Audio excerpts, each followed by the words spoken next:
Hello, wine enthusiasts. Welcome to the Daily Taste for Wednesday, June 1st, 2022.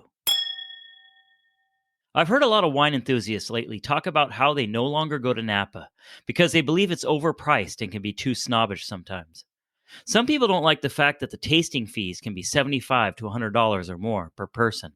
And once you buy a few bottles of wine, you spend a small fortune at only one place. I presented this question last week to Brianna Pickins, the tasting room assistant manager at Frog's Leap Winery in Napa. And here's what she had to say about visiting Napa and the cost involved with tasting there. I completely understand. I make a good wage, but can I afford a $150 bottle of wine to consume every time I go to dinner? Absolutely not. I understand completely.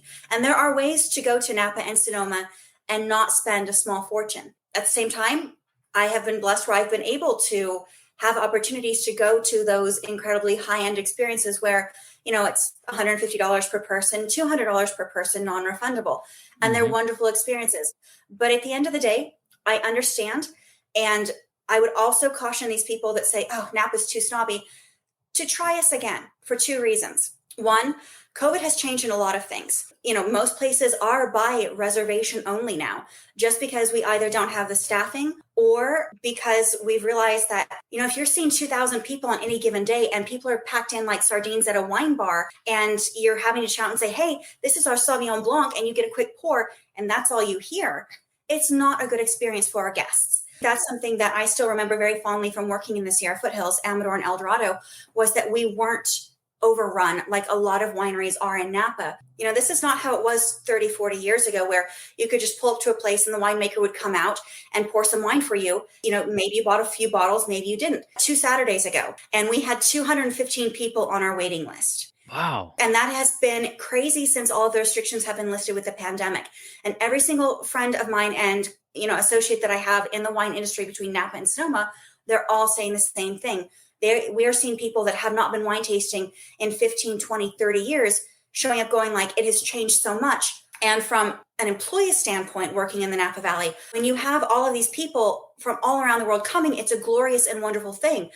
But at the end of the day, it is a business. If people are just there to have a good time, which I honestly hope that they do, and I want them to. I mean, that's the whole basis of hospitality, is you have a great time. If your goal is to get drunk and not pay a dime, all of these wineries are going to go under. A lot of people don't understand that concept. They think that, oh, well, if you work in the wine industry in any capacity, you must be a multimillionaire.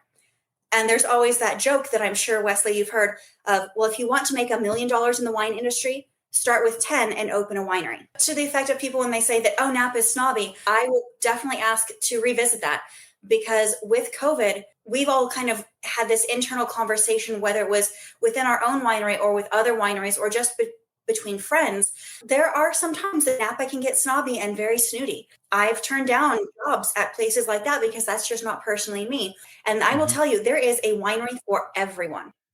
Thank you very much, Brianna, for that answer. It sounds like people should give Napa and Sonoma another chance, as many changes have been made during the COVID-19 pandemic. And I agree with her. There's a winery for everyone, so do a little homework and find the right winery for you. If you want to hear Brianna answer some common winery and tasting room etiquette questions, I encourage you to listen to episode number 14 of the Obsessed with Wine podcast. You can find that at the website www.obsessedwithwine.net or anywhere you get your podcasts. As Father's Day approaches, I'll be creating a page on the show website called Father's Day. There, I'll post great wine gift ideas for all the wine-loving dads out there. I encourage you to go to www.obsessedwithwine.net if you need a good idea for a special wine gift for Father's Day. Thank you very much. I will see you tomorrow for another Daily Taste. Cheers!